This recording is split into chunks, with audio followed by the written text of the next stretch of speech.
What's up, people? Welcome to this episode of the By the Hood podcast or webcast, because I don't know how you're consuming this content. I'm your host as always. My name is Jimmy, and as we start off every show, that's with gratitude. Just want to say thank you to anyone and everyone who supports us. Special shout out to all the students from By the Hood University, all the kids from the By the Hood ownership camp. We want to say thank you. Our show was designed to highlight brothers and sisters who are doing amazing work in the community, building businesses and just putting out positive energy. But I got my brother Corey here before we introduce our guest. Corey, what's up, bro? What's going on? Every day above ground is a good day. I love being alive, man. We got a lot of things going on in the world, and I just hope everybody is happy, healthy, and safe. Absolutely. This will be our last show of the year 2021, and we have a legend on with us to end this year off. This is amazing. So I'm very excited. Our guest has done so many things, and we're going to talk about it. She's a legend in the Philadelphia area. I guess I'd call you a West Coast legend now, too, by coastal and whatnot. She's also a graduate of the greatest high school known to man. But, we're going to let her tell her story. Without further ado, we have Nicole Purvy in the building. Nicole, how are you? Hey, I'm well. How are you guys? Great. Man, listen, we're excited. We're excited to have you on. We want to make sure that you get a chance to tell your story. We like highlighting people who are putting out positive energy, and that's something that you're doing. You've helped a number of people, and I know because they've told me. But that being said, though, let's start with your background, though. Where are you originally born and raised? Where are you from? I am from Philadelphia, Pennsylvania, born and raised uptown.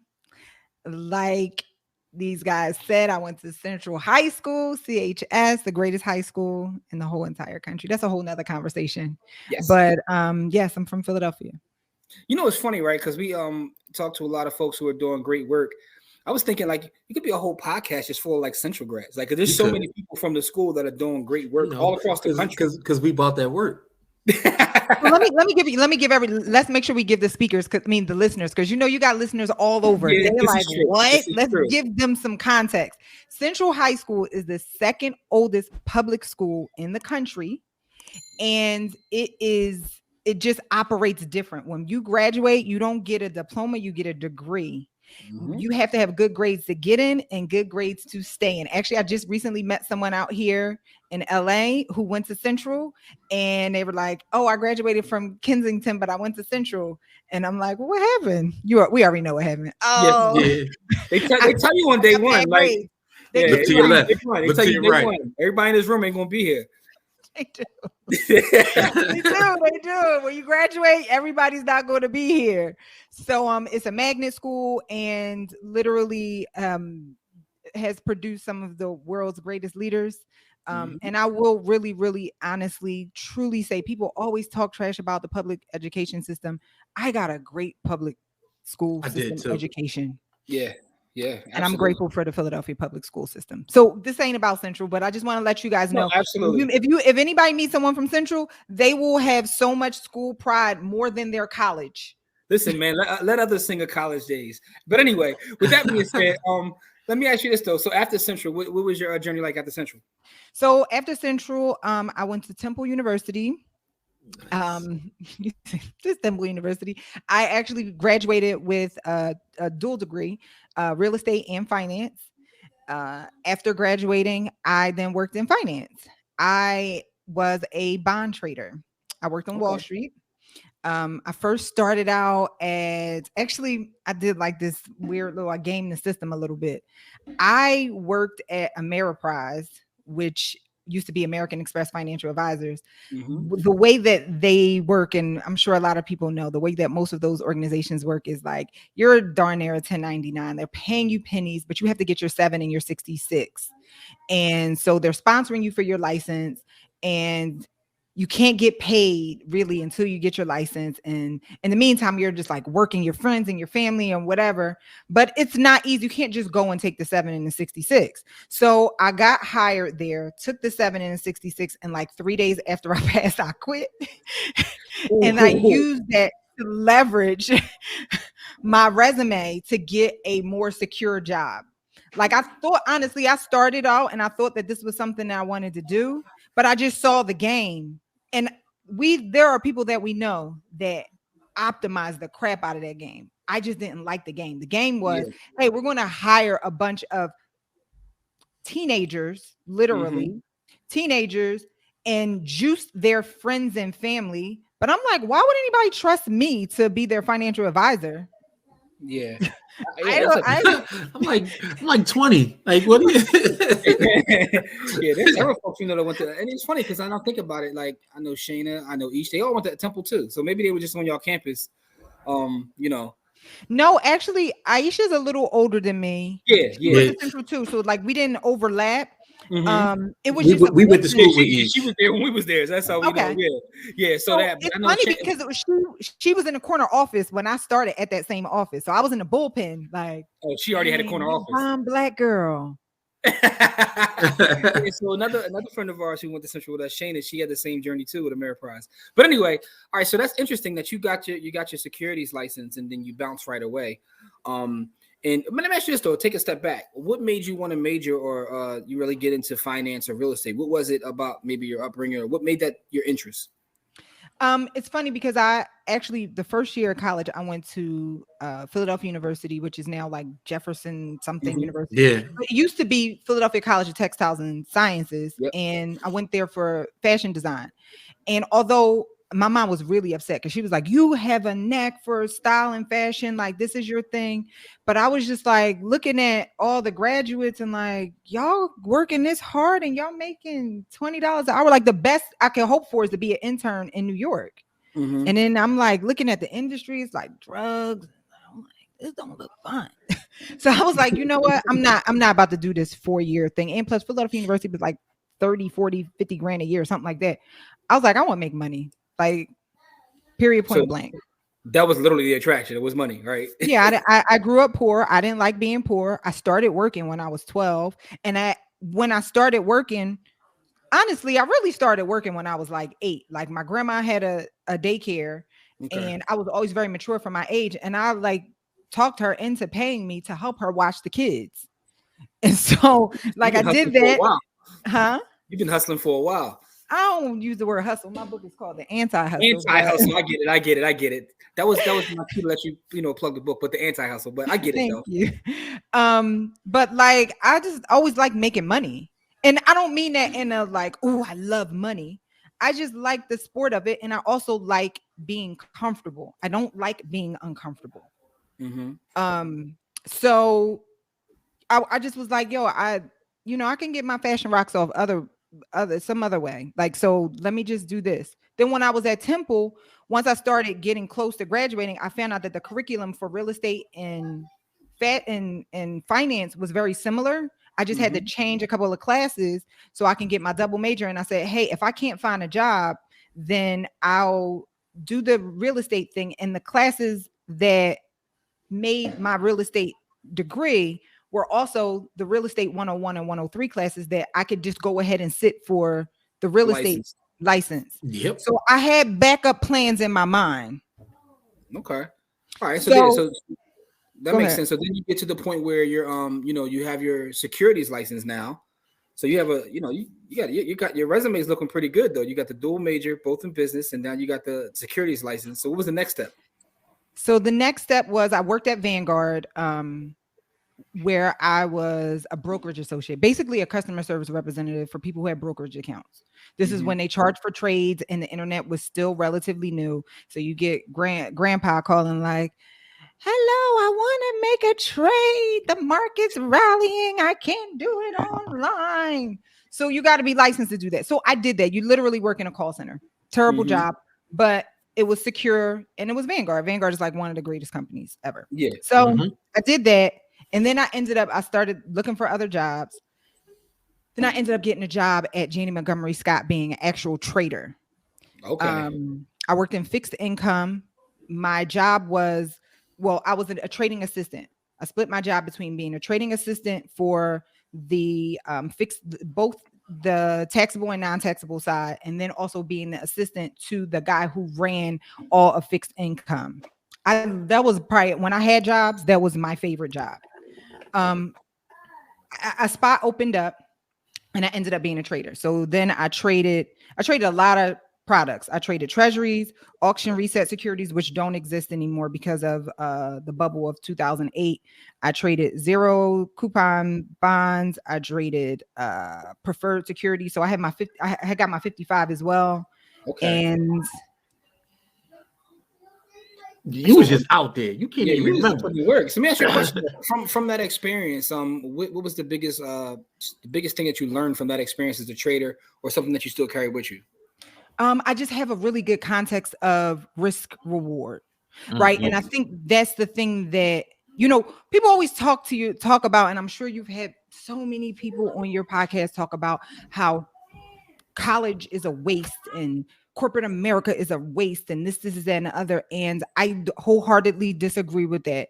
And the reason that I disagree with it is because you have so many people out here now teaching education about business, not necessarily finance, but business. And they are promoting things and strategies that don't necessarily have a good risk reward trade-off. Right. Exactly. I'm sorry, what'd you say? No, I'm saying you preaching right now. I'm listening. We out here, we out here doing the praises. Yeah, we giving you a praise. What you're saying is absolutely true. But that's interesting that's what you took from that as the risk reward. So break that down just a little bit more in terms of the risk reward. So when you say that, if someone says, well, what do you mean by risk reward in terms of strategies that people are teaching? Give an example of what you mean.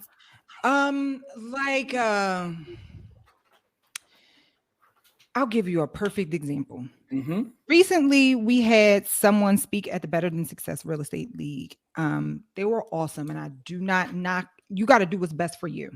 Yeah. But they gave a strategy where, and it was great for accumulating cash. Where, hey, you could buy a property, fix it up, refinance or whatever, but then you can also get a line of credit on that additional equity. So you're literally pulling out 95% of the property. So their whole thing is take all this money, buy more property so you can get your cash flow up. And what people don't think about with real estate is a lot of times they only think about the cash flow as a portion of their return, but they don't also factor in the appreciation. Now, I'm not saying make buying decisions based off appreciation, but when you think about the risk reward trade-off, you have to factor it in, right? So how much money are you risking to get what reward? Okay, the cash flow, but also that long-term equity play. So if you're putting up out of your own pocket, right, in order to get this whole venture going, if you're putting up $50,000 and you're only cash flowing $100 a month, that's kind of foul. And you're not getting the appreciation. Listen, I've been there personally before, right? And that's why I totally understand what you're saying. I've owned 60 doors and was making no money because I was pulling so much equity out. So I've personally made that mistake. So I got myself out of it, but I understand that what you're saying is absolutely true. And what's interesting to me though, with so many people in this space teaching about all these crazy techniques and what have you, is what I recognize, a lot of these people haven't been through a bear market, right? So a lot of things that have been working, and even over this last decade, because we've been in a historical market, they haven't really been tested yet. Not that I'm looking for a bear market, but I'm interested to see what happens when things take a pullback, because I remember vividly in 2008, a lot of the folks that were teaching real estate and speaking, they're now like pastors or something. They're like pastors or something now. Like they wouldn't, you know what I mean? So it's like, I'm interested to see what happens over the next couple of years if we do have a pullback. All of these people on my timeline, like I want to see what really happens if they can really survive or have a stress test to see, that's going to be very interesting. That this is another, you asked me what I got from working in that. So when I worked at Janney, that wasn't my last finance job. I actually ended up trading institutional bonds for a large car company. I issue commercial paper and medium-term notes, and I also did currency swaps for them. They did their own financing. So essentially, in layman's terms, this car company did their own financing. And in order to get you your car loan, I got the money from the street. Okay. Right? Gotcha. Okay. So guess where I was on a crispy day because the company's here in California. So this is my second time living here. I guess where I was on a crispy day in California in 2008 when Lehman was like, yo, that's ugly. Yeah. Oh, that was an interesting day. Oh man, so Lehman went belly up. What happened to to now, mind you, the company I work for had AAA rated paper. Okay. So at one point, like a little bit after all that had happened, at one point, our paper was rated better than the US government. And we were paying out the wazoo, is, relative, for short-term money, and getting medium-term notes were very, very difficult. Yeah. Okay. People were calling the money in. It was a wild, that one day was a wild day. I used to get off of work at 2:00, 2:30, something like that. And we're talking 10 years ago. Mm-hmm. I was at work until like 5:00, but I was young and I was here for like, what? What's going on? That had to be a crazy experience though. Like having that experience was crazy. It was. So to experience that and see that and see what these large funds were doing in the months after, in the years after, makes me bring a different take on it when coming to real estate. Like people right now, they're treating real estate like it's a money tree. Like you're just printing money and it's just always going to be there and you can do this and you can do that. And I'm more like, it's not really how it goes. Yeah, because you've had that experience. And that's what I mean. A lot of people haven't been through anything yet, like to really test them. Because again, we've been in a historical market. So the only thing they've seen over this last decade is number go up. So, and again, I don't want anybody to listen to this and say, man, I'm not wishing for anything bad. We just know what the cycles look like. I know that, listen, it has to happen. It's healthy for it to happen. Seasons happen. It's season. Nothing in life is everything. Nothing is more inevitable than seasons. Exactly. It's been summer for 14 years. Yeah, so eventually, listen. Like Game of Thrones. Yeah, winter is coming. Winter is coming. So listen. So Better Than Success has a lot of success. No pun intended. But how did that come to be? Because that's one of the things you're known for. I mean, you're known for a lot of things. Philadelphia Real Estate Week, Better Than Success, a lot of that. But how did the Better Than Success brand come to be? And what was the original idea? And we see what it's grown into. But how did that start? Y'all want the long story? Or y'all want the short story? Because I know you. Totally you're a professional interviewer. You move. No. Listen, this is a great conversation. I think people want to because again, you're always on the other side of this, right? So now this is you telling your story. So now tell us your story. How did it start? Okay, so I'm gonna give y'all the long story. I'm giving y'all the Entertainment exclusive. Okay, got you. So again, you gotta remember, like I always like making money. Okay.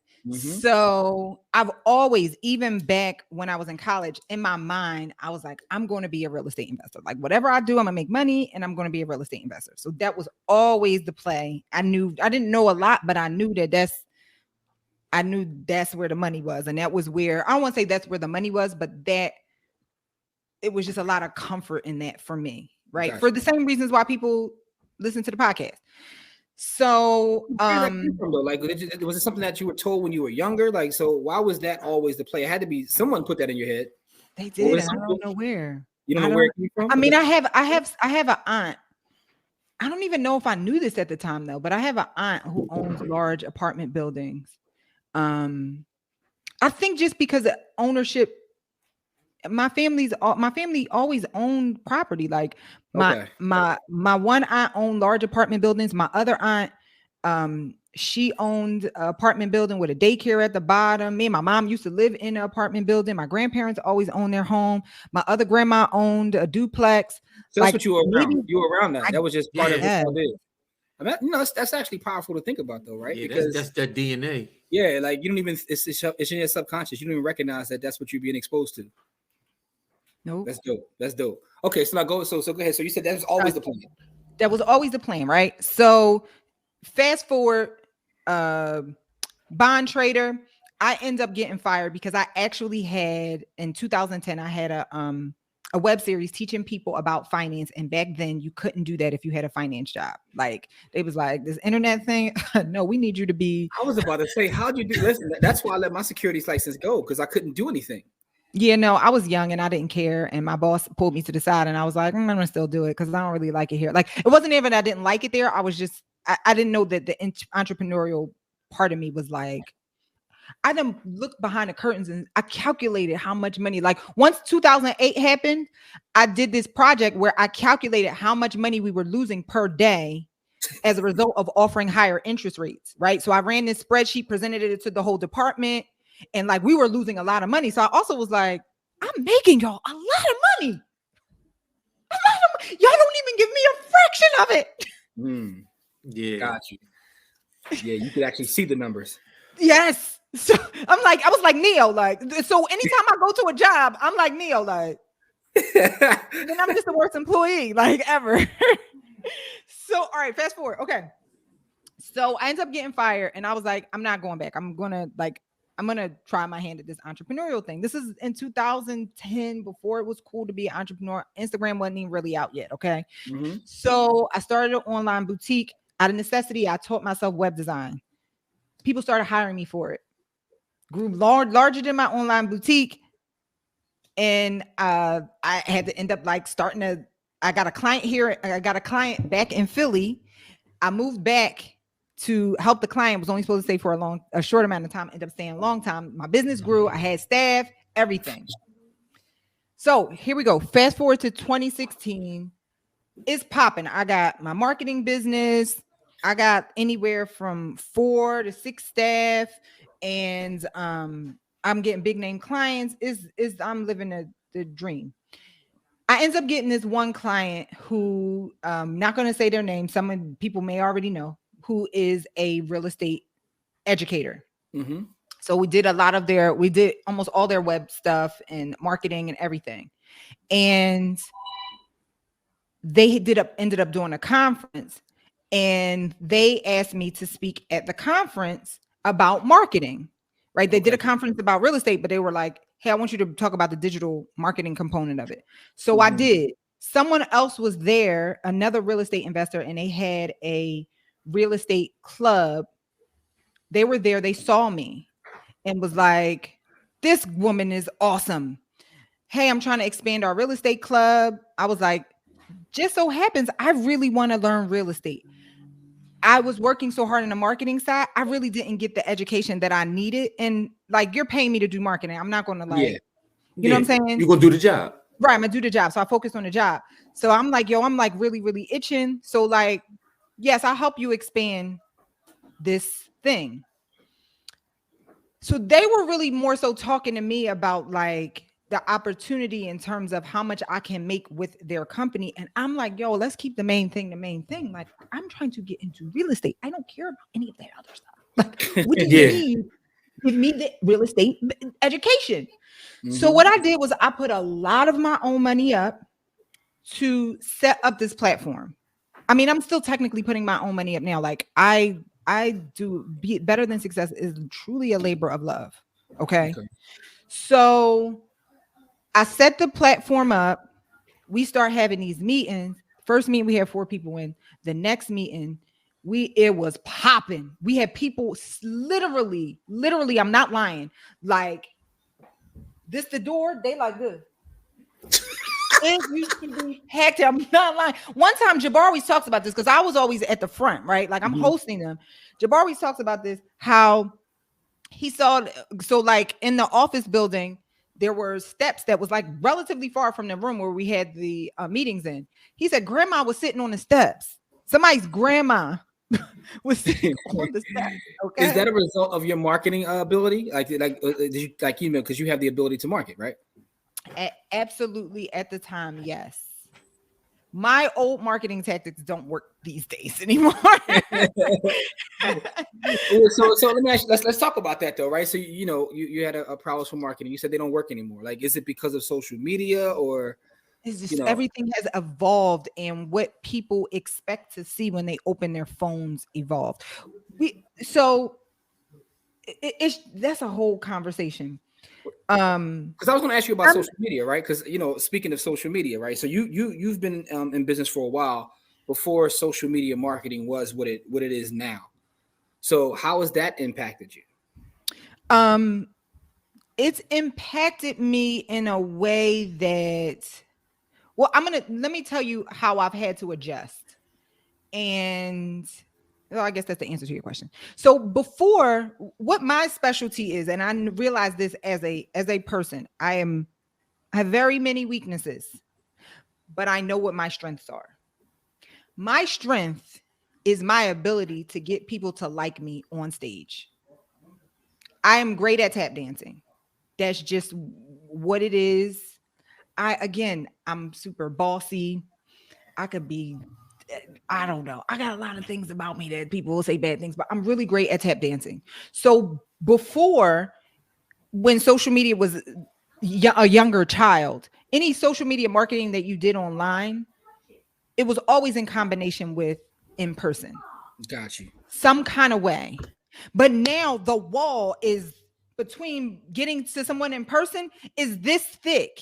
And people that have zero personality can be killing it the way that social media is set up now. So Got you. I've had to adjust. I can't, especially now with COVID, I can't tap dance on stage like how I used to tap dance on stage. I can't. So I've had to adjust. And we were talking about this. I literally delegate everything. I can't be trusted to anything. I need to have my team make it so that all I do is tap dance on stage. We built out the schedule. I hired a lot more people. Mm-hmm. I built out the schedule, and like, I need to be able to do this because this is what I'm great at. I'm great at orchestrating things, like creating my team when I have time and space to be able to do it. There are people that are way better than me at that.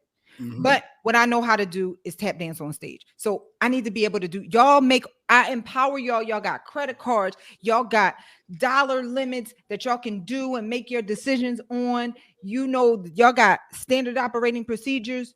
Don't bother me. I'm tap dancing. That's how I had to set my business up. So with that being said, before I could make a flyer with a bunch of words on it, post it on social, set up some funnels, collect your email, because now I'm going to be sending emails. And this was super simple, and get you in a room, and I'm tap dancing in what? You in the web. Got you. So it's kind of like your strength has been kind of like, taken away from. It's almost like a performer. They can't go on tour. They can't go on tour. They got to figure it out, right? But you figured it out by hiring people. So, and this is a great business lesson too. How was that something you were always able to do? Because just being transparent and like very self-aware. I've always had a problem delegating, right?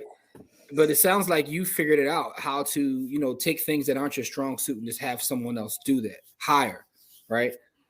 I will tell you, I was just saying this on our Better Than Success Mastermind yesterday.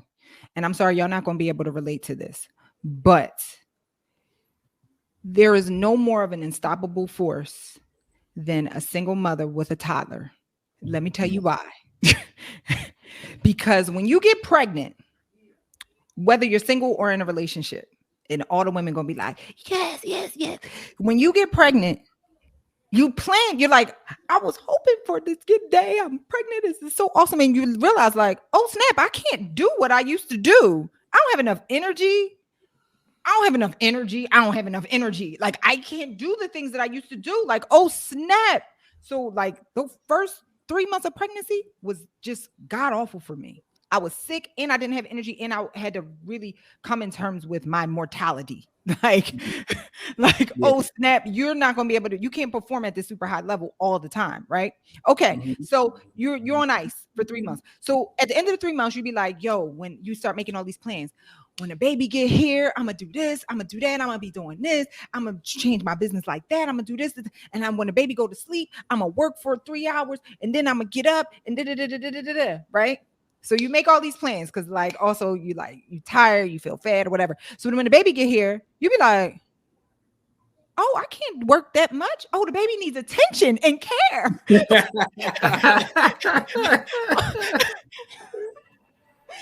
Oh, I can't do those things that I used to do. So now you're thinking to yourself like, oh snap, I got to figure this out. But I don't got a lot of time to figure this out during the day. Like I got enough time to like work out, like, cause I gotta try to get my body back. I got enough time to work out, do laundry, and like, do baby other stuff, prepare for my baby, like, pump my milk, whatever. So now you're really like, okay. So now your get back is stalled even longer. Okay. So you really can't start getting back until the baby is about a toddler. Like now, like, oh, you can like sleep in the bed without me. Like, I don't need to like watch you. Like, now you start getting some freedom, but it looks different. Now I know I can't be trusted to do small tasks. Mm-hmm. I can't, because anything can happen. Like, I have a nanny right now. We're about to do daycare soon. All the people that got daycare, they're like, oh, with COVID, they send the kids home every other week, at least once a Yeah. week. Yeah. Yep. So I can't be trusted to do anything in my business that I used to do when I had 24-hour access to my computer and my freedom. I can't be trusted to do anything other than work out, get dressed, and tap dance, and dedicated time to orchestrate. That's it. So that's actually, you focus on what you're good at. Focus on, I wouldn't say focus on what you're good at. Okay, how would you describe it? I would describe it as focus on not being relied on to do anything. If I could delegate tap dancing, I would. I actually have a plan in my head to delegate the tap dancing part. It's funny you say that, because I came up with the plan this morning. Started working on the plan this morning to delegate the tap dancing. So this reminds me of almost like the cash flow quadrant, right? You're trying to move into that B quadrant where you don't even have to be around. Business owner. It's not even about like, because everybody has their different thing that motivates them, right? And when I saw that cash flow quadrant, I don't know, 8 years ago, because the first time I think I saw it was, what was the Rich Dad Poor Dad? Is that in that book? Yeah. Well, it's from him. It's his second. It's the second book. Actually, a third book. He wrote one before Rich Dad Poor Dad. But yeah, it's Kiyosaki's book. Yeah. Okay. So 10 years ago, when I saw it, I was like, oh, this is nice. This makes sense. But I didn't have a driving force to force me there. Gotcha. And so everybody has a driving force, right? And so when I started thinking about, I think this also like coincides with really like Jeff Bezos really, really, really getting the attention that he has been getting over, especially with COVID shutting everything down, and then Amazon being like the champion of COVID, right? Yeah. And I kind of asked myself, and I look at this man and say, like, yes, he's smart. He's brilliant. I will never take that away from him. But like, he just quit. Mm-hmm. He got, how many employees they got? Man. He don't do none of that stuff. They the third biggest employer in the country. They don't do nothing. He doesn't do anything. Yeah. So why him, not me? Why he get to do that and not me? I ain't mad at that thought process at all. At all. Again, I'm not taking away from his brilliance. Yeah. But no, why him, not me? Like, I like that thought process. Someone said something to me recently about that. They said that when you at the highest of levels, when you can operate at the higher levels, is when you do nothing but think for a living. And I says, "Oh wow, okay. Now I gotta." I ain't there yet. I got a lot of work to do. I gotta get there. No, that's. I literally tell my team all the time, and it's not even like on some. I want y'all to work, and I'm not, because everybody on my team, with the exception of a few people, most of them have their own businesses. So we talk about like, yo, I don't mind you setting this whole set up with my business where your VA talks to my VA. Mm-hmm. I don't care. Let's do this. Yeah. Let's do this. Right? Like, what's the plan? But it's just, and again, everybody is different. Some of you guys, and I'm talking to the audience, some of y'all have businesses where the part that you do in the business is really your craft, and that is your art. And so you may not be able to delegate that. Like me, I want to eventually delegate the tap dancing, but that is where I am right now. And that is my art. Yeah. Gotcha. Right? Gotcha. So I don't want to make everybody feel like everyone go delegate everything, and that's not going to be the business for everybody. And there's not like, even I'm reading this book right now about YouTube. And this is what we was going to talk about Instagram before you hit the record button. Yeah. And the author talks a lot about Mr. Beast. You know who Mr. Beast is? Yes, yeah. Yep. One of the biggest people on YouTube. Yeah. Yeah, biggest YouTubers. Right. Mr. Beast is making millions on millions on millions. And guess what? I mean, he delegates a lot of things, but he don't delegate a lot. He talked, the author talked about how they comb over the analytics. So Mr. Beast is starting his videos, directing them to a degree, and looking at his analytics. Yeah. So you don't have to be a Jeff Bezos to make a whole lot of money. They went and gave Elon Musk a little while ago. They talked about his typical day. Mm-hmm. Dude is working 1 trillion hours a day. Yes, he is. Yeah, he's studying like applied mathematics, reading textbooks, and yeah, he wilding. But you know what? That goes back to what you were saying earlier about like even some of the things that people are teaching in the finance space, right? And I guess the gist of it all is there is no one size fits all approach to any of this. Yes, and that is the thing that pisses me off about the people on social media right now. But go ahead, I'm sorry. No, all I was saying is that kind of like it's the same thing. It goes into like how you run your business, also the products and services that people are selling in the finance space. There is no one size fits all approach, right? You know, term insurance might be better for someone, whole life might be better for another one. Running your business where you're hands off might be good for one person. You know what I mean? Being hands on might be, so you have to figure out what works for you. And I think that's the gist of it all. And so I do Bible study.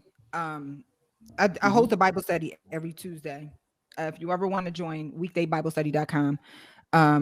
But so I'm very, very spiritual. I am a proud believer and follower of Christ.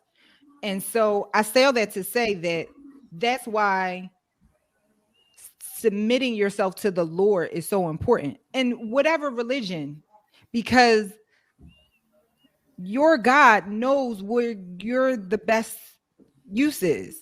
So you can't submit yourself to someone else's advice. Mm-hmm. You have to submit yourself to your path. You have to submit yourself to your God. Got you. Yeah. So that's very important. That's very important to understand. It's about being self-aware, right? And a lot of times people don't want to look in the mirror. I mean, that's just the bottom line. So getting back to your story though. So now you have this better than success that you've created. You use your marketing. It's starting to blow up at that point. I know you also are, one of the creators or the creator of Philadelphia Real Estate Week. How did you get that idea, or how'd that come about? I'm going to talk about Philly Real Estate Week in a minute, but I do have to make sure I finish out the story about the real estate. Okay, go ahead. Mm-hmm. So we started the real estate. So the other guy helped us start the real estate club. I don't want to say, well, yes, he helped us start the real estate club. So we were having these meetings and they were helping us, and some time had went by, and I was like, I think like 6 months had went by, and we grew Philly like that. Mm-hmm. And again, you got to remember, I didn't know anything about real estate at the time. I was learning along with everybody else. And so better than success is almost like your personal cheat code. You get to talk to people that are doing it. All right, go ahead. I'm sorry.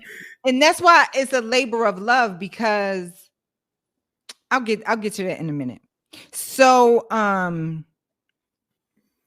so after maybe about 6 months, I was like, yo, I'm putting up all my money. There was membership fees that most of the membership fees went back to his company, but I'm putting up the money to run the events, even though I run the marketing business, but like I'm taking my staff off of income generating clients to work on promoting our real estate club. It was just a lot. And I'm not marketing my business to market this business, because I'm also trying to learn real estate. So I had to have a conversation and be like, listen, so I actually pulled our 4 original members. I sat them down. I was like, listen, this is too much on me and I need y'all guidance. So we got a couple different options. And I was hoping they was going to say we could quit. I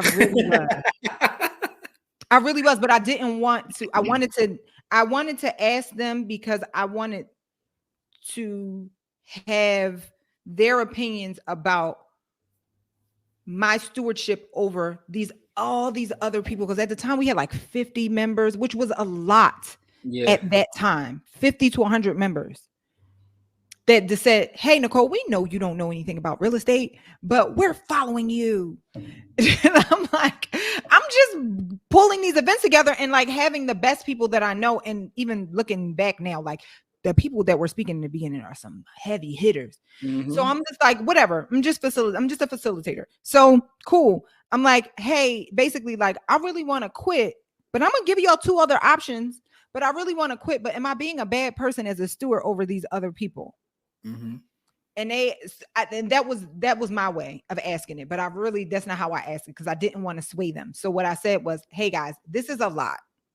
And I remember exactly where we had the meeting at and everything, at the spot on Market Street in Old City. So I was like, listen, this is a lot.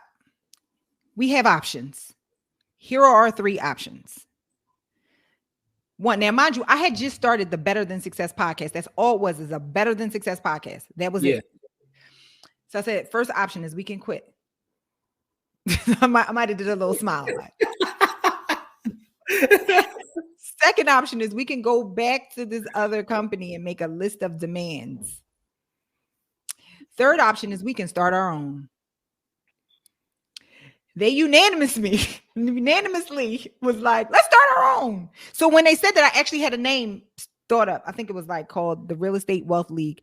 And I had a logo and everything created because I wanted to give them real options. Because remember, I had a marketing business. So I just had my graphic designer make a dope logo. So while we was at it, I said, you know what? Right while we were in the meeting, I was like,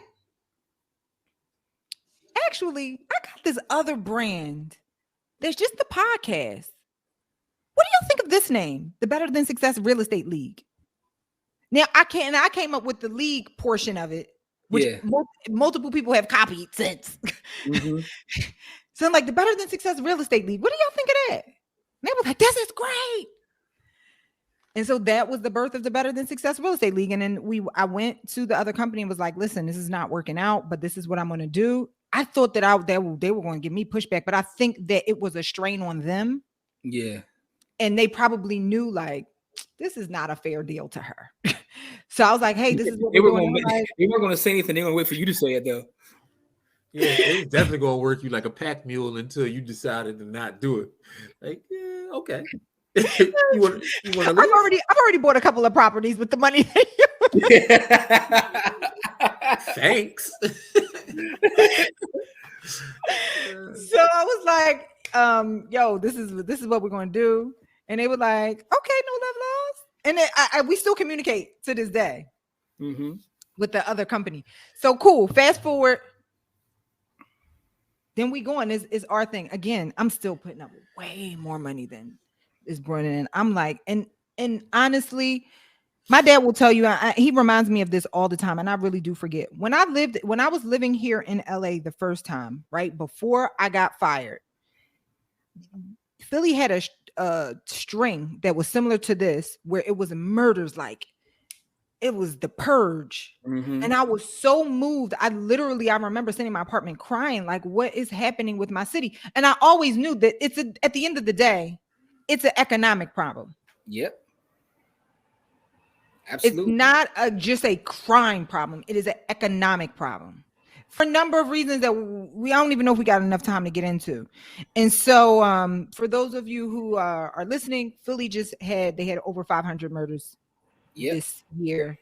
And it is a huge problem where, like, the attorney general, the mayor has had to go on record and like address, like, and say, like, hey, this is really a problem for Philadelphia. So so at that time it was, I'm going to guess, because I think, no, at the time it was like maybe 2010, 2011. I think it was after I quit, or I got fired. After I got fired, I was going to say after I quit corporate America, because I feel like I quit. I'm not going back. I'm not going to find another job. But after I got fired, I remember saying to my dad, like, I got to help them. I have to figure something out. And I actually wrote this freaking, I don't know, it had to have been like 50-page report on, and I did all this research on what the facts were about why the crime is, right, and how it's an economic problem, and then what Philly can do about it. And you're making me think about a whole bunch of things. And my proposal was for Philly, because at the time I saw that the issue with Philly was that it didn't have an industry that was specific to that industry. And I still feel like that this is part of the problem. Yeah.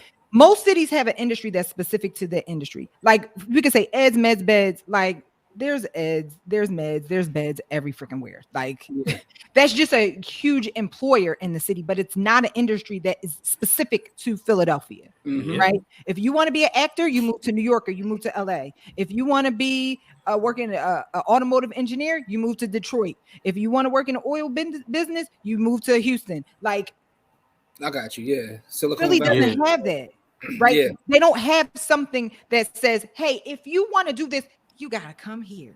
They don't have the marketing hook, essentially, right? So my argument at the time was Philly, and I had a whole plan.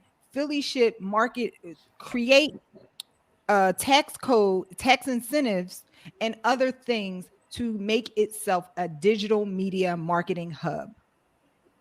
That was my whole thing in order to combat this crime problem. Now, I don't know if that would have worked. And at the time I was 28. I don't know. What was it? What was I born in 83? I was 28. Okay.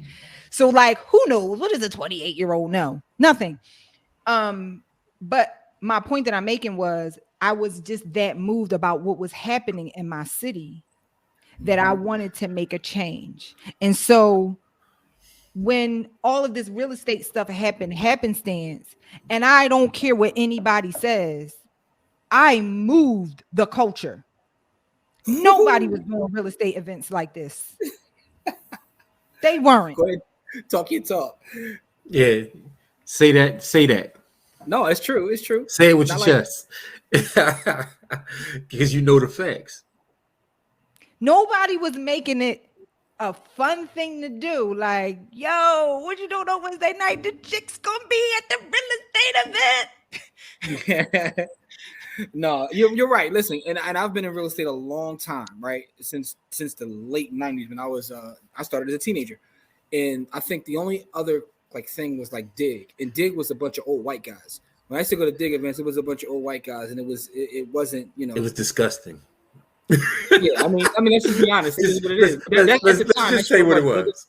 The late 90s, like 2000, it was just a bunch of old white guys. Like there wasn't even a lot of black folks in the room. So, you know, you definitely have to get your flowers in terms of like, you know, changing it. You know what I mean? You changed it. I appreciate that. Thank you. But I say all that to say that, first of all, I love what's happening with our people. There is an awakening. We just got to be prepared, because every time there's awakening, somebody tries to come and they don't care. So we just got to be mentally fortified. And that's why I always, when people come on a Better Than Success platform and be like, leverage 95%. Hold up. You don't really understand what's at stake here. Slow down. Like, they are banking on you messing up. Like you were saying, that risk reward, you were taking it back to what you were saying in the beginning. But that your voice and people that speak that talk is needed, because I mean, you got people out here telling everybody set up 300 LLCs, get $16 million in business credit, and it's like they don't have how to service it. Right. They don't have no business. Yeah, how you don't have a business to service that credit? You paying 25% on it. You don't have a strategy to pay it back.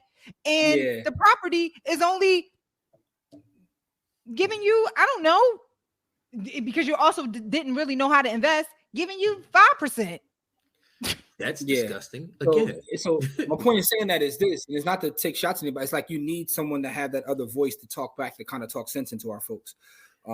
So, you know, that kind of talk is absolutely needed, especially in today's. See, maybe this is why the digital marketing thing, Philadelphia being the hub, that could have actually worked though. When you look at everything now is digital marketing. We would have been ahead of the curve. We would have been the curve. And you know what? I said I took this to multiple politicians. I will tell you one politician that effed with me, and I will F with him forever. Isaiah Thomas, because you know what? When Isaiah ran the first time, he got a hold of my proposal and put it in his platform. Literally took the document and put it inside of his platform and put me on his campaign committee. Nice. Okay. I took it to, but he didn't win. I took it to other politicians that was already in office. Yeah, they're not doing that.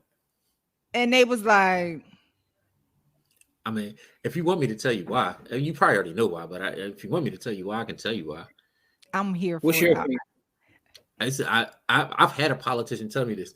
If you're not helping to service their debt or to service their communities financially, specifically financially, or them, they don't.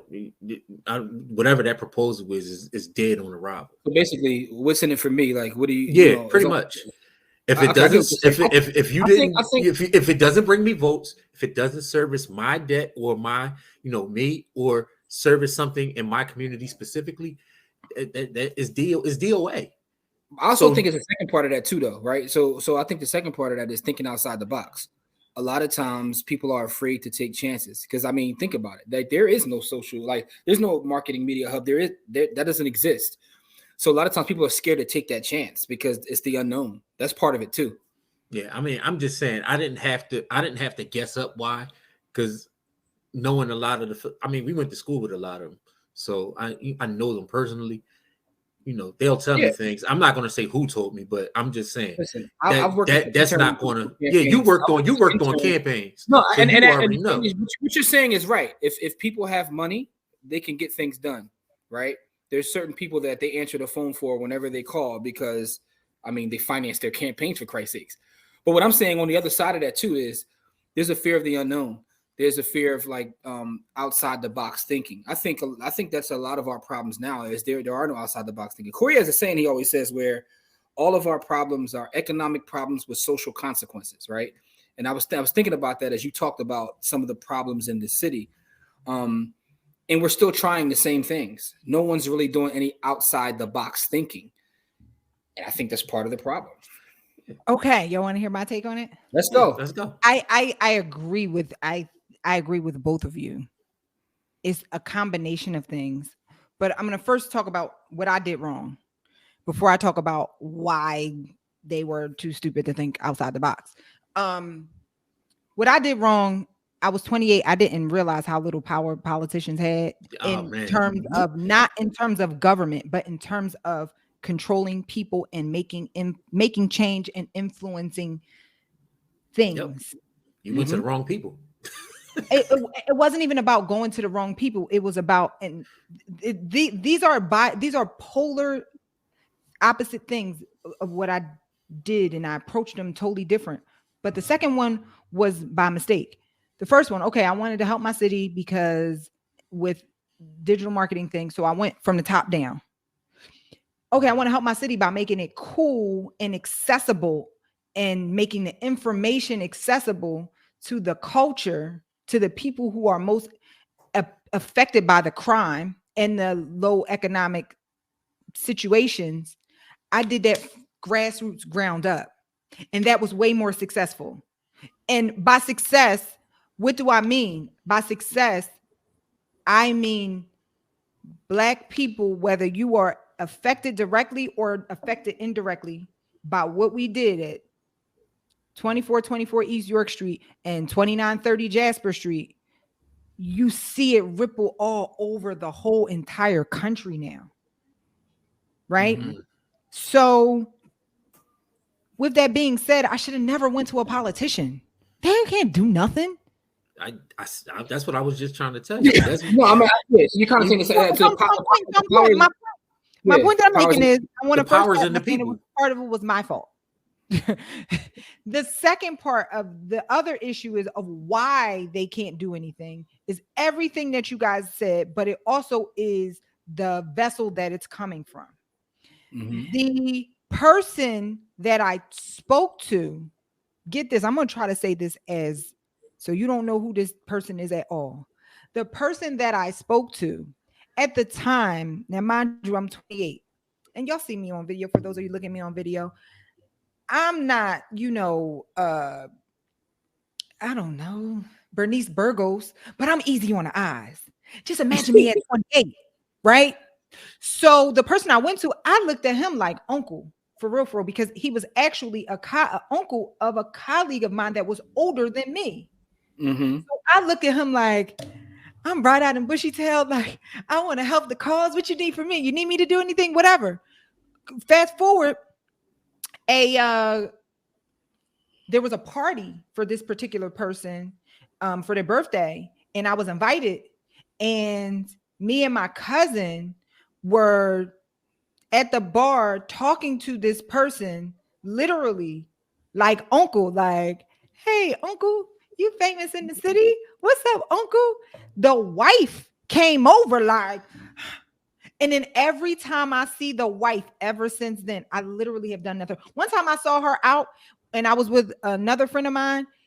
The friend told me she pulled her to the side. The friend came over to me and was like, what did you do to her? And I was like, nothing.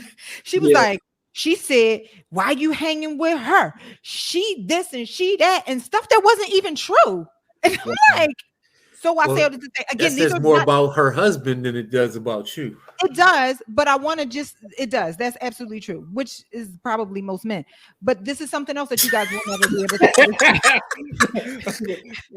This is something else that you guys will never be able to understand as men, that if you are a woman and you are smart, you have to approach things, getting things done differently, because people will immediately objectify you and not take what you're talking about seriously. I mean, I'm not a woman, but I've seen it happen with my wife when she was younger. Listen, I've seen it happen with a lot of women in my life, and I understand that. And not that crazy, it happened to me, but like I said, I've seen it. Yeah, that's another reason, right? Why it's important for women to be financially independent. Yeah. Mm-hmm. All facts. And whether, and you can approach things however you want to approach it. If you want to show your butt on Instagram, do your thing. I'm not telling you not to, but you need to understand there are consequences. If you're trying to make real money out in this world, people who can affect you literally will equate two mutually exclusive things. Oh, you got a fatty and you look good in a thong. Oh, your proposal is trash. Yeah, like none of those two things are not. Yeah. But I mean, that's actually part of your journey, that whole process. Yeah. Because first of all, the fact that you put it in writing is amazing. That's like so central. I'm gonna figure out this problem. I'm gonna sit down and write a 50-page report and come up with something. That was definitely central. Yeah. But the thing is, though, so that's part of your journey, and that had to be a learning experience for you. It taught you about politics. But I want to get back to the story about Better Than Success is you created a brand and a platform, and you've empowered a lot of people and helped change a lot of lives. But I really want to talk about the Philadelphia Real Estate Week, because that kind of took off too. Where did that come from? My brain. It was literally like, I think might have been sitting somewhere at dinner and was like, we could do that. You know what? I'll tell you what was inspired by Philly Tech Week. Yeah, got you. I've been to a few of those. That's a nice setup. Okay. So a shout out to Christopher Wink, who runs Technically. When I came up with the idea, a good friend of mine, actually, I just talked to him earlier. Shout out to Tariq Hook. If y'all Google, y'all need to bring Tariq on here. He is the bomb. Tariq. I've met Tariq at Philly Tech Week. He helps people with becoming owners, but he does it on the tech side. Like, he helps people with coding and all of that stuff. What he does is he's so he runs a school. Actually, yes. So he runs a school, and he gets funding from the Fortune 500 companies to teach people in a very short amount of time, Black and brown people and women, in a very short amount of time, how to be coders. And they come out of his school immediately. Like, they can be homeless and they come out making 80 grand. They can be homeless. They come out making 400 grand. I'm not exaggerating. Tariq is an animal. I love That's Tariq. Powerful. That's powerful. So shout out to Tariq. When he found out that I had the idea for Philly Real Estate Week, he connected me with Christopher Wink, and I just sat down and talked to him. And the original structure, I wanted to structure it the same way they did Philly Tech Week, and it didn't work out that way. So let me give you a little bit of backstory about how theirs is structured. I actually went to a meeting when they were planning Philly Tech Week in the early stages, like in the wintertime, because Philly Tech Week used to be, I think, in March or May, one of the other. And I say used to be because COVID has thrown everything off. I don't know when it is right now. Yeah.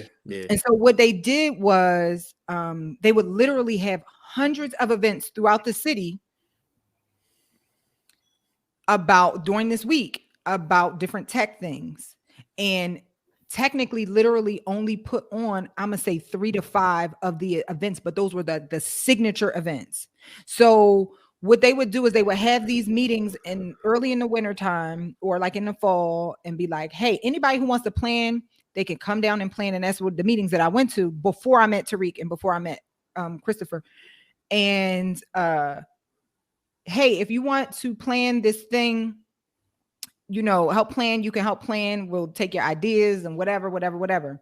And so they just literally create a platform. If you want to have an event, all you have to do is submit your event, and then it will get approved to be included in the lineup of Philly Tech Week.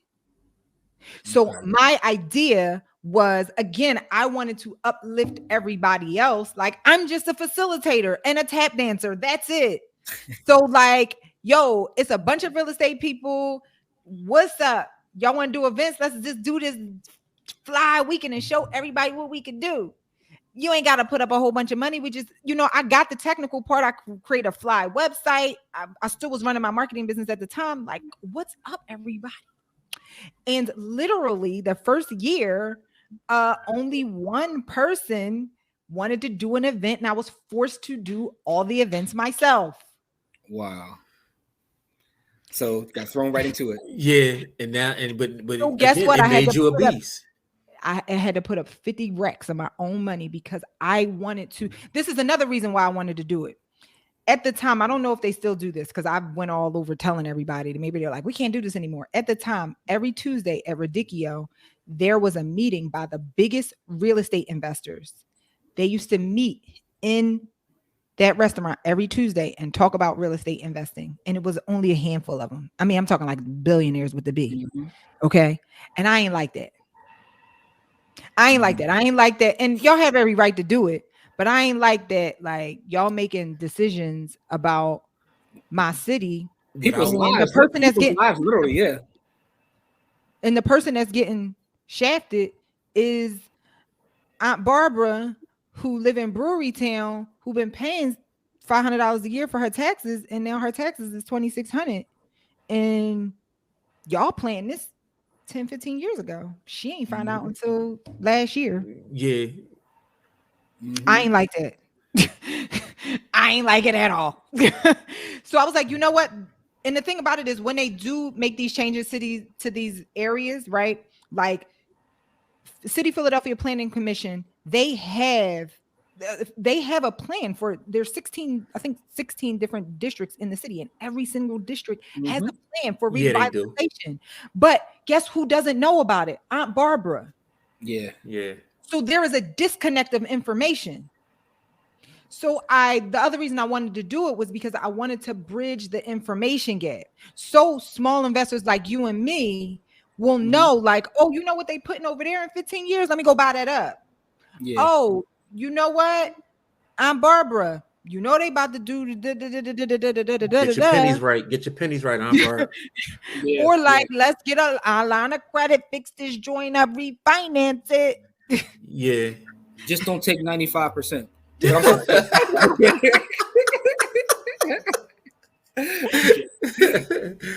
Yeah. Or whatever. Or Aunt Barbara, go down to the RCO. You don't want them to do it? Cool. Go to the meeting. Mm-hmm. Go yell and scream at them. Go cuss them out. Tell them no. Because you can do it. You have the power. Yeah. So how'd the first event play out? You put your 50 racks up. How'd everything go? Successful. I will tell you the only one thing. Well, let me speak to the success. It was amazing. It was 9 events, 5 days, which was crazy intense. The atmosphere was electrifying. The news coverage, everything. It was all that. Like I loved every moment of it. Like I literally in my mind, I saw the gaps, bridging the bridges. People were learning about things that was happening in their city. It was amazing. Mm-hmm. The only thing that did you learn, you live and you learn. I put is 9 events in 5 days. I put the grand finale event at the very, very end. And that event was geared towards agents. I didn't realize 2 things. One, if you do 9 events in 5 days, people was exhausted at 9. Yeah, so if you're gonna do that last one, it needs to that's not the finale. Okay. That's not the grand finale. I don't tell you who spoke at that last one, and I'm gonna tell you what happened. The other thing about it is, out of all the people in real estate, the people that spend the least amount of money on their education, guess who they are? I don't want to say the wrong thing. Yeah. Who's that? Agents.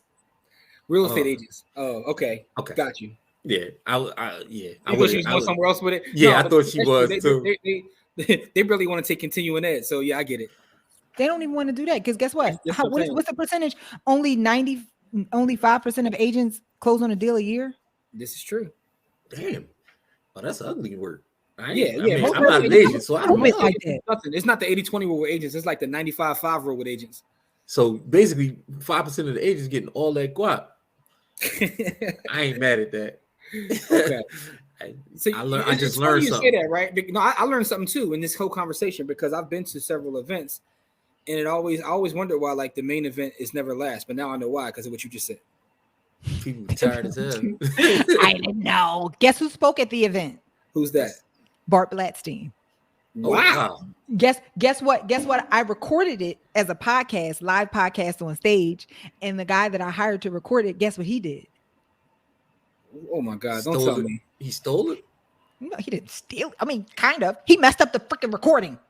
I was about to say because I've watched a lot of your stuff. I didn't see that one because it doesn't exist. Because the recording was probably jacked to hell. Oh, that's terrible. Like, and for the folks who don't know, I'm gonna put it like this: for the folks who don't know the accomplishments of Bart Blatstein, just Google. Do your Googles. I'm gonna put it like that because I'm not gonna sit here and read off his resume, but do your Googles. So that's you got Bart Blatstein on the stage and couldn't even record it properly. Yikes.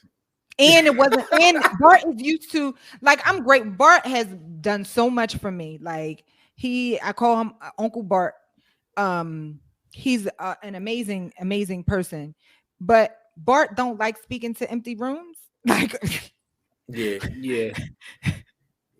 He did. I mean, I mean, you know now. You got a resume like that. I get it. You know now. I bet you won't speak to another empty room on your watch. A lot of those agents probably didn't even understand who you had speaking to them too.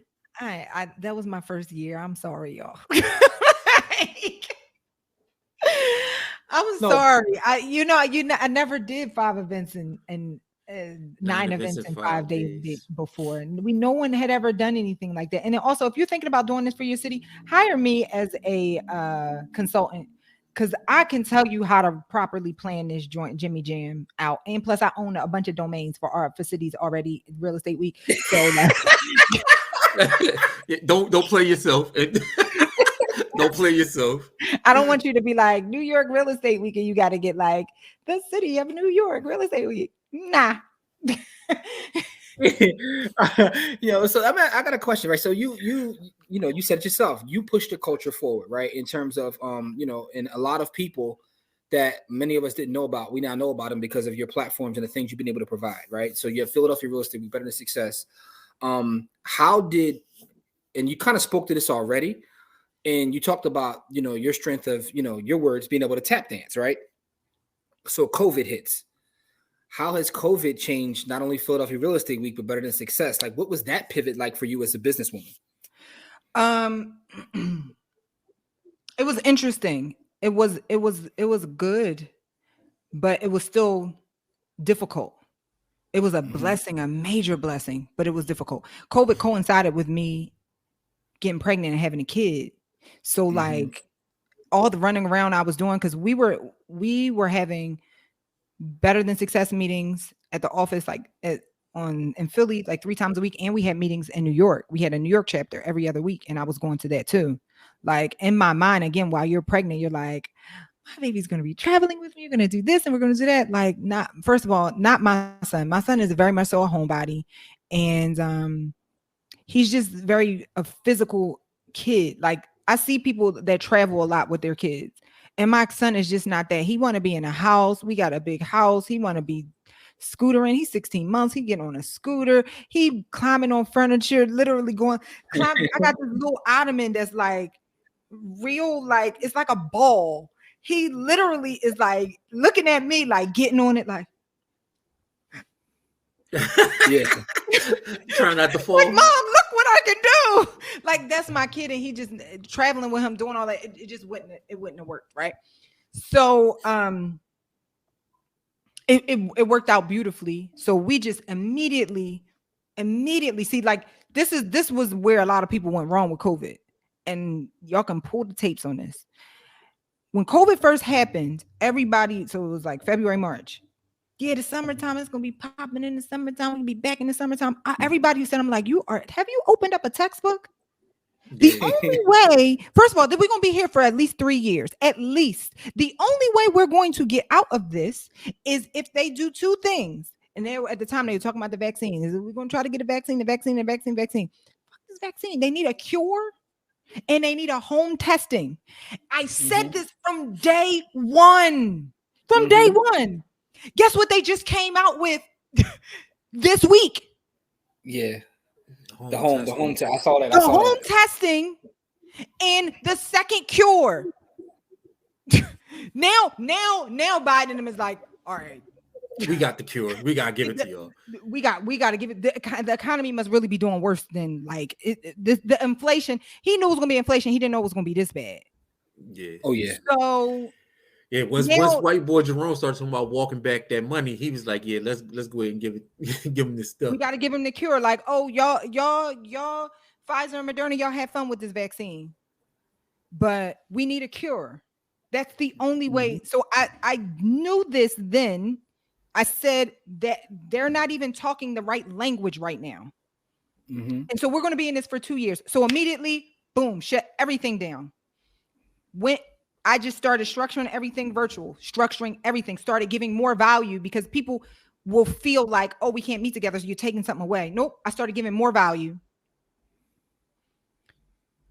I just started really, really, really going out of my way to make sure that everybody in the Better Than Success Real Estate League achieved their dreams. You got the tools. What's up? We were doing Wednesday nights. We went from Wednesday we had our Wednesdays. Then we went to the Q&As on Thursdays, added accountability calls on Mondays. We were already doing every other Saturday and Wednesday, Thursday. Oh, and then Tuesday deal hunting, which we used to only do that in person. So like we literally go for an hour and we look at deals and analyze real life deals. I just put a deal under contract. Like all my deals that I've been buying, I buy them right from deal hunting. Same with a lot of members.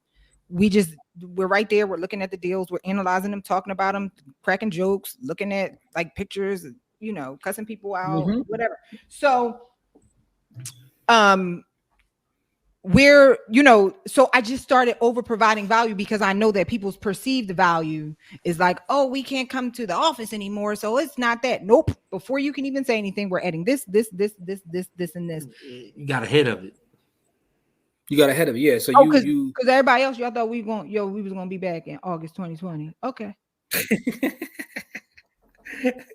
All right. So now let me ask you a couple questions because I do want to talk about what is the future for all of the various brands you have and the things you're building. But before I get to that, what's your favorite book? What's the book that's inspired you or your favorite book that you've read along this journey? It can't have to be one. It could be a couple. Whatever is your favorite.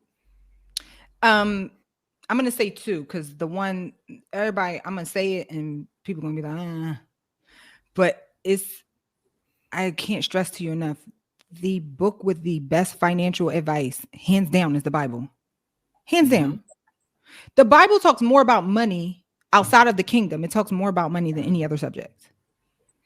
You're the second person that came over here and said that. Shayna said that. Shayna Harvey, and she's a financial. She went through the same kind of process as you did. Yeah, she talked about that. She said the same thing that the Bible she's a talks Central about grad too. Yeah, Central grad, Ameriprise. You Same know journey. You know what made me really start really getting into it and really deep into my relationship with the Lord?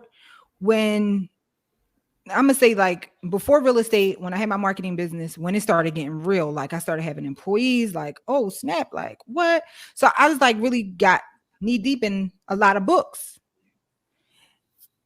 And then I started seeing, like, reading a book. Okay, read the book, put it down. What's my overarching principle? What's the takeaway? Like, I always like to just make that note of what's the takeaway. Even as soon as I finish closing, what's the biggest takeaway, so I can like lock it in, right? Because what's the point of reading a book if you're not going to remember the stuff? And you're not going to remember everything, right? But you need to at least lock in the major principle that you got from the book. What am I going to allow to take root in me? Most of it. And I'm like, oh, this major principle of this, that's in the Bible. Go to the next book.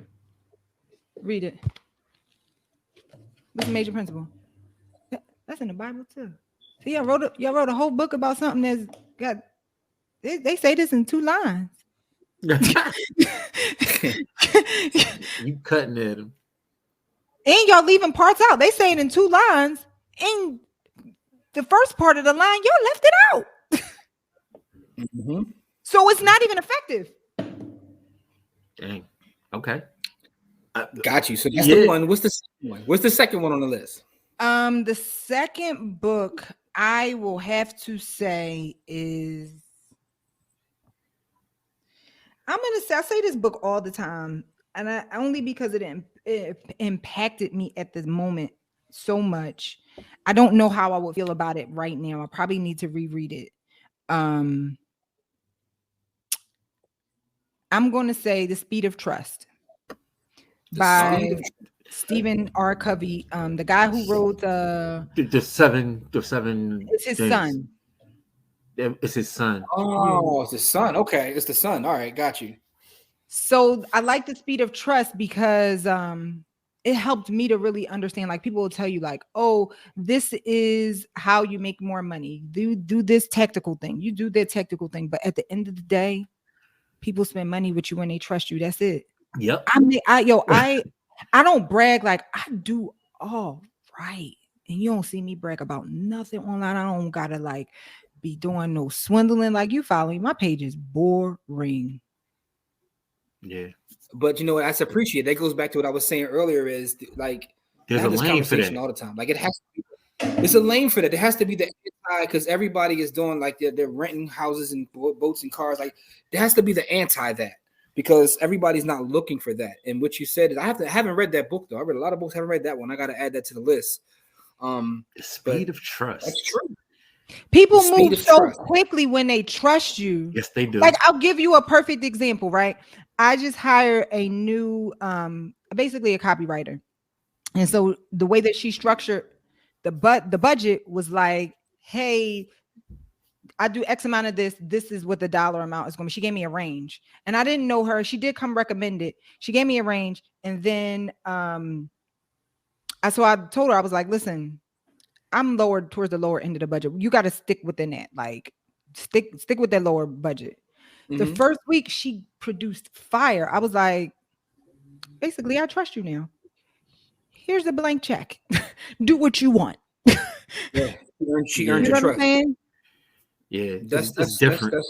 So it's about earning someone's trust. That's I got to add that book to the list. I haven't read that. But trust means multiple things.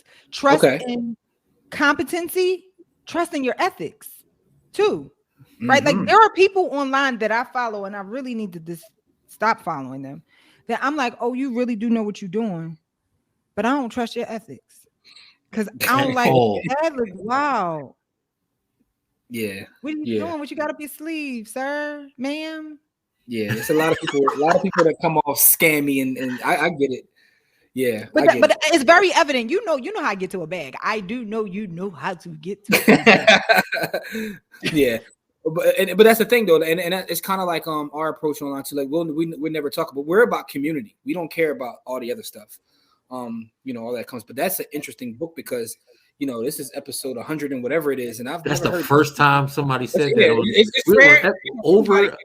Everybody gets the rich You know dad. why? I'm going to tell you why. You know why? Because all those other books that everyone said, the overarching point is in the Bible. Guess what Stephen Covey and all of them are? Ministers. So they're like, they already know. Like, I'm not going to recreate. People be recreating stuff. And you're not leaving the most important. You're not putting the main thing that makes whatever that principle work. You're not putting that part in there, which is faith. And that's a whole nother conversation that we can get into, that there are 99% of the people that are listening to this are going to misinterpret what I'm saying about faith. But that's a whole nother. That's a whole nother conversation. So like they leave that part out. Faith, you get access. Well, really grace that you only get through faith. That formula is the formula that makes all the other ones stick. Grace through faith. I don't care how much I teach you. If you don't believe that you're deserving of it, you're not going to do it. You can't get access to that belief until you have faith that you are, and that whatever happened to you or whatever you did don't matter. Bars. All right, so now you sound like my pop. My pop was I'm a PK, so I all right, so let me ask you this question, right? You talked about your journey. You talked about what happened in terms of quitting corporate America but getting fired. You've built these successful, huge brands that change a lot of lives. What would you say is the biggest hurdle that you had to overcome in this journey of yours? I give you, well, they're really kind of one hurdle. Two hurdles at the end of the day. They're both kind of really the same thing. At the end of the day, it's really always believing and trusting in myself to go to that next level. That's always the biggest hurdle. Like constantly, you got to be constantly challenging your bubble of belief system of where you are and how you can expand in your territory. And it's very exhausting because you don't want to be greedy, but at the same time, you don't want to live this life with this imaginary limiting belief, because all any limiting beliefs you have is all imaginary. It really is. These lines between the haves and have-nots is all imaginary, huh? So what helps you with that? I know the easy answer, like we all know, yes, my faith, but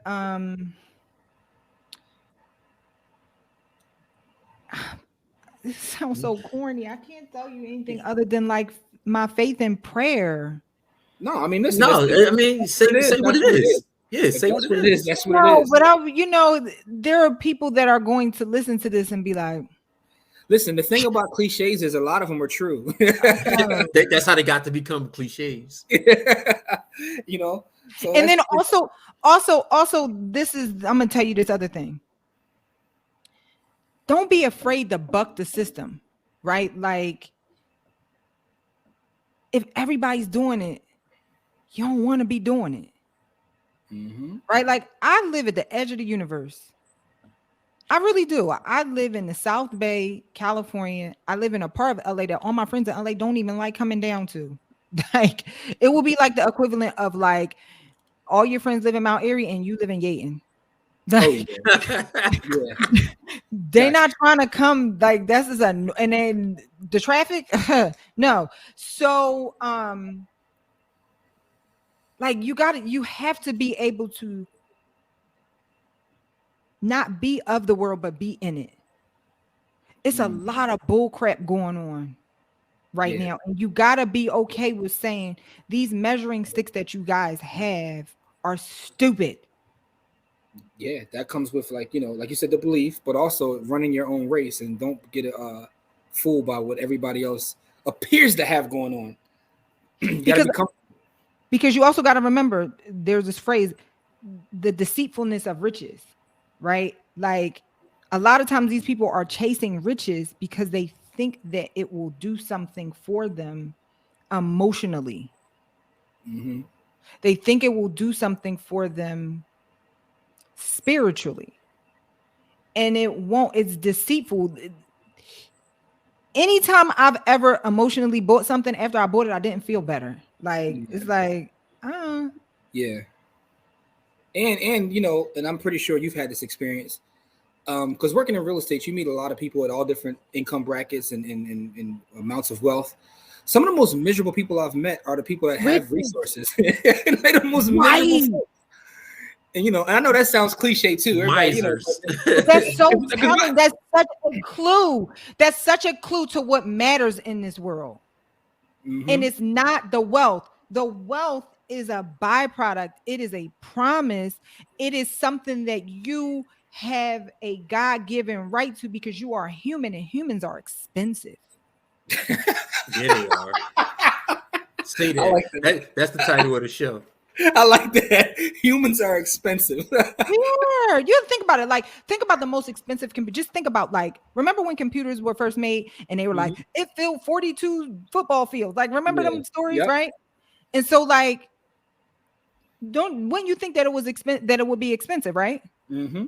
Right? Yep. But guess what? You're 10 times more efficient, or not 10 times, 1,000 times more efficient than that computer. You're 100 times more efficient than this. Mm-hmm. You're 1,000,000 times more efficient than this powerful thing right here.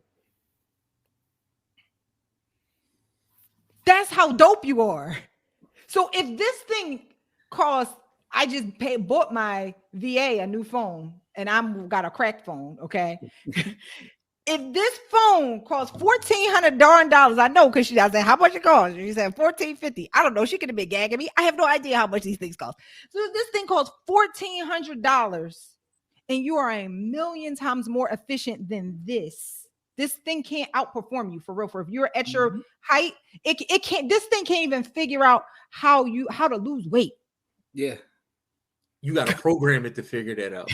This thing can't even figure out how to do open heart. So this thing can't figure out how to cure cancer. Mm-hmm. And your body can cure it. So this is expensive. You're expensive. So, like, there's that. Yeah. So the money is just like tertiary. Maybe not even that. So the most important thing are the things, your peace. Yep. Your peace of mind. Joy, not happiness. Happiness is fleeting. Joy. Purpose. Your God-given purpose. Those are the things that are important. Those are the things that are worth going after. Worth sacrificing your life for. The money, it'll come. You'll be all right. Just focus on those things, and then the money. Oh, will the money come? It will come. That's right. That's right.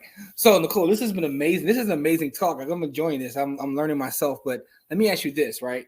So, with everything you've accomplished and done, what does the future of your business look like? What are some of the things that you're looking to do moving into 2022? We're moving into 2022. So, what's the future look like for you? So for real estate, I am actually only buying turnkeys right now. I am a GC. I GC on my projects remotely, and I've been doing it for 18 months, and it is exhausting. I need a little bit of a break.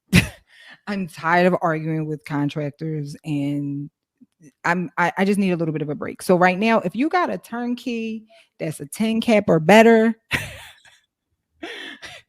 light rehab, send it my way. But in the meantime, so I'm doing that also because I also want to focus on growing. Like, I never really focused on growing BTS. Although we've had the success that we've had, I've also always been focused on other things, but I want to give it my 100%. So what we're actually doing right now is we're actually closing the doors to our membership so that I can fix some things and make it scalable. So really, I hope this goes out before December 31st. When are we listening to this? Oh yeah, this will be right before December 31st. This last year. So. December 31st, we are closing the doors to the BTS Real Estate League. No new members can get in. We might open it up on big events. We'll do Philly Real Estate Week probably in June virtually. I never answered your question, which was like, how did I handle Philly Real Estate Week last year? in 2020. Cool. We did it 20 events in 5 days. It was all virtual. That's a whole nother conversation. We'll run that back again, but it'll be a national edition. So we're going to have all sorts of national speakers, virtual event. So when we do that, we'll probably open up the doors for a short amount of time then, but we're closing the doors. I also have a training called W2 to Real Estate. It literally tells you how to leverage your W2 to invest in real estate. Right? Like most people look at their W2 like, oh, it's in the way, it's this, it's horrible, it's that, but they don't look at it as a thing to be leveraged. And I show you how to do it without taking your focus away from your job, which is really what you need right now. Like them kids, you got all that stuff. Without taking the focus away from your job, leverage it. Like we talk about delegating, properly delegate, so you can build your real estate portfolio while you're still focusing on the cash flow for today. And then eventually you can make the swap out. Yep. But the W2 to real estate training is amazing. It is a whole entire game changer. You can get it for $7. Just go to W2. I'm going to create a special link for you guys because we don't keep that link open often. So I'm going to go to this. We're going to put all of your links to everything you got going on in the show notes and description, so those can check it out. I'm gonna make it up right now. I'm gonna tell them as soon as we hang up. I'm gonna email my guy. Got you. W2 to Real Estate. I like W2 to realestate.com/buy the hood. Buy the hood. There you go. There we go. You need to get that out immediately. Though. I know who. Yeah, $7. People got to take advantage. I know who doesn't look at that crazy. That's the lenders. The lenders love when you got a W2. Yeah. That's the first thing they look at. They love that. So you definitely got to be able to leverage that. That's something that we talk about in there. But everybody, the conversation right now is.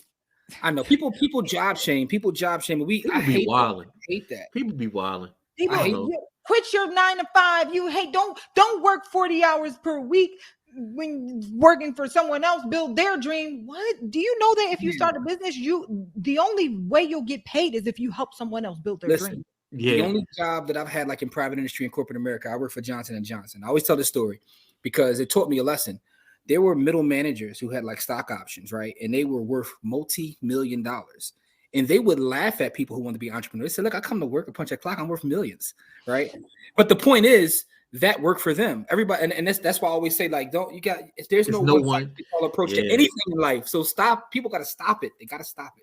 So let me this talking about the future. All right. So let me finish the future because that lends to this other thing that I'm going to do. So, okay, this year we're focusing on scaling BTS. Then next year, I had to really be really strategic about this. In 2023, I'm going to start focusing on apartment building syndication. That's that. But the reason I'm going to do that is because probably around about 2024, 2025, I predict that it will be a luxury to have a job. Let me tell you why. Right now, they're calling it the Great Resignation. Everybody's quitting to be an entrepreneur. This is what's been in the news. Yeah. Like they've been force feeding you guys, quit your job. What happens when you have an economy where people aren't specialized and you don't have that, that workforce it could turn third worldish out here. So what'll happen is the companies that can survive this great resignation are going to be the great companies, and their jobs are going to be so scarce that they're going to be able to pay like $500,000 for people that can do stuff like what me and you can do. So come 2024, 25, and then they'll have like all sorts of packages in it. Like, oh, we know you're not going to work here for 30 years. We know you're going to work here for 2 years. Oh, we know you need 1 trillion hours of vacation time. That's fine. You can take 1 trillion hours. So come 2025, I'm not going to be mad to do a 2-year grab. Oh, listen, if the bag hey, we saw what you did with Buy the Hood. We want to buy the hood and pay you $500,000. Listen, but this is why I hate job shamers, right? Because I look at it like when you see people that create these companies and they sell them for billions of dollars and they get a board seat, like if you're the CEO of a company, you work for someone. You work for not only your employees but the people that you serve. Like, so I don't like the job shaming. But what's interesting about what you just said is I love the fact that you're thinking about, you have a plan for 2025 and we're in 2021 as we record this. I think that's amazing because I don't think most people think about the next year. You're already 4 years thinking about what you're going to be doing. I've been thinking about 2021 and 2017. What are you talking about? You know, it's funny, right? You talk about Jeff Bezos. I watched an interview with Bezos one time, and he was talking about how I heard this corporations have to report their quarters. And he said it's always funny when people come to him like, man, you had an amazing quarter. Congratulations. He says, why are you thanking me for that? I'm thinking about 7 years from now. I'm thinking about that quarter. The quarter you're congratulating me for, I thought about that 4 years ago. You know what I mean? I did that already. Yeah. So, you know, that's interesting. Man, this has been an amazing talk, man. This is one of our longest episodes, and I love every minute of it because there's so many gems. Wait a minute. We still got more. We got something real important to talk about. We do. Absolutely. Oh yeah, listen, for the folks that are still hanging around, you know, this is amazing. So we have to say this though.